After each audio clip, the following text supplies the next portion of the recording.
Rabindranath Tagore Nobel prize साहित्य में मुख्य पुस्तक गीतांजलि बंगला में लिखी और अंग्रेजी में स्वयं अनुवाद किया। 1913 में नोबेल प्राइज मिला। वापस कलकत्ता आए। सारा आकाश जय जयकार से गूंज उठा था। स्वागत द्वारों की एक लंबी कतार थी। पुष्पमालाएं और पुष्प गुच्छों से रविंद्रनाथ टैगोर को अभिभूत कर दिया गया। उस जुलूस में वो धीरे धीरे करके घर आए।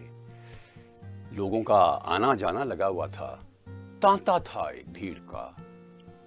रात के लगभग 8 बजे होंगे। एक पड़ोसी आया। रविंद्रनाथ जी से संबंध अच्छे नहीं थे।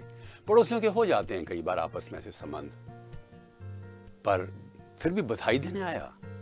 पर उसके बधाई देने का तरीका बड़ा ही विचित्र था।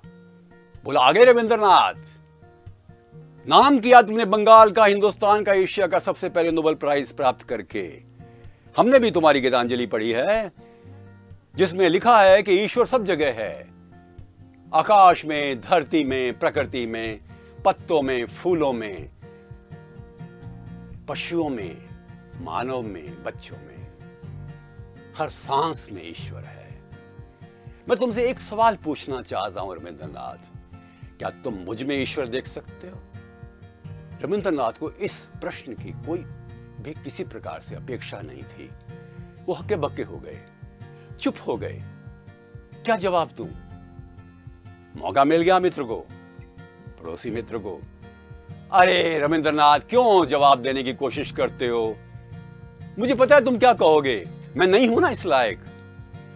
पर एक बात है, तुम लिखते क्यों ऐसा? जो लिखते हो, जो कहते हो, वैसा करो ना।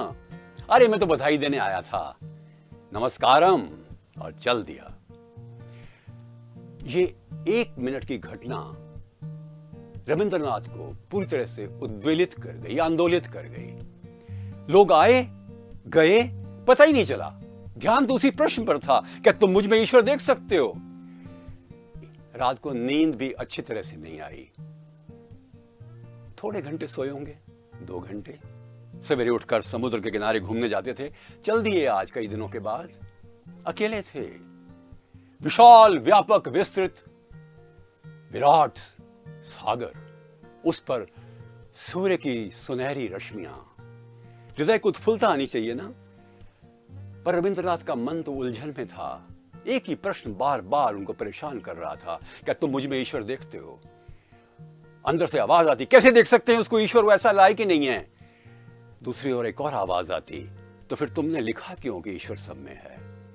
2 रविंद्रनाथ बन गए थे अंदर ही अंदर। इस ऊहापोह में, झंझावत में घूमने के बाद घर आ रहे थे। रास्ते में कच्ची बस्ती थी। कच्ची बस्ती में पानी के पोखर थे, छोटे छोटे तालाब, खड्डे, जिनमें पानी था, जिसका उपयोग कौन कर रहा था? कच्ची बस्ती के निवासी। जानवर पानी पी रहे थे, औरतें कपड़े धो रही थी, बच्चों की गंदगी साफ हो रही थी, और गंदा पानी था, गंदला पानी था। रविंद्रनाथ देखकर अवाक रह गए। उस गंदे पानी के पोखरों में भी सूर्य की रश्मियां थी। एकदम ख्याल आया, वो विशाल, व्यापक, विस्तृत सागर और ये पानी के गंदे पोखर।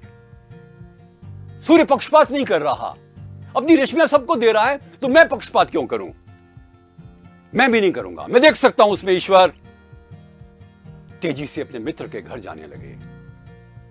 उसका दरवाजा खटखटाया। सवेरे के 5:15 बजे होंगे। मित्र ने दरवाजा खोला। उसने बनियान पहन रखी थी, बिना बाहों की। बताता हूं क्यों। रविंद्रनाथ ने आप देखा ना ताव उसको गले लगा लिया, आलिंगनबद्ध कर लिया। वो हक्का बक्का हो गया। उसने समझा ये और प्रपंच कर रहा है। रविंद्रनाथ बोले, मित्र, कल रात को मैं तुम में ईश्वर नहीं देख सकता था, पर अब देख सकता हूं। तभी विश्वास नहीं हो रहा था मित्र को। मित्र ने महसूस किया कि उसके कंधे पर कुछ गीलापन आया है। उसने रविंद्रनाथ को थोड़ा पीछे किया और देखा रविंद्रनाथ रो रहे थे।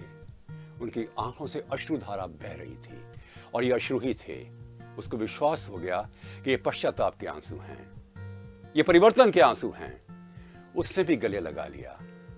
दोनों लगभग 1-1.5 मिनट तक आपस में आलिंगन बद रहे, दोनों रोए और आंसू में पुराना विग्रह और साथ ही में मन के सारे कलुषित भाव बह गए। अब कोई दुराग्रह नहीं था। चाय के बिना नहीं जाने दूंगा। रविंद्रनाथ ने कहा जाएगा ही कौन बिना चाय के। पुरानी मित्रता थी, कटुता बदली थी, आज वापस रीइन्वेंशन ऑफ फ्रेंडशिप हुई, अर्थात मित्रता का पुनः आविष्कार हुआ। क्या हम ऐसी गलती करते हैं कि छोटी सी बात पर कई बार दूसरों से दूर हो जाते हैं? हम पुराने संबंधों को एक झटके में समाप्त कर देते हैं। किसी व्यक्ति का लेजर अकाउंट होता है, उसकी अच्छाइयां भी हैं, उसके उपकार भी हैं और उसकी कमियां भी हैं। जब तक उसकी क्रेडिट बैलेंस है, अर्थात उसके द्वारा की गई अच्छाइयां उसके द्वारा की गई गलतियों से ज्यादा हैं, तब तक संबंध तोड़ने का कोई भी कारण नहीं होना चाहिए ना। पर हम तो बहुत ही सेंसिटिव हो जाते हैं, मन में संकल्प रख लेते हैं इस आदमी से रिश्ता नहीं रखना, ये बेकार है, हम तो बदल गए पर वो नहीं बदला, ऐसा सोचते हैं।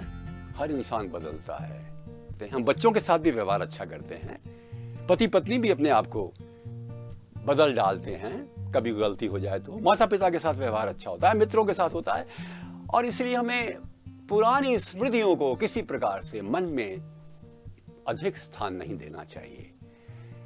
हम परिवर्तन करें अपने आप को और मूल्यांकन करें कि क्या कोई ऐसे संबंध हैं जिनका पुनर्आविष्कार किया जा सकता है। नमस्कार।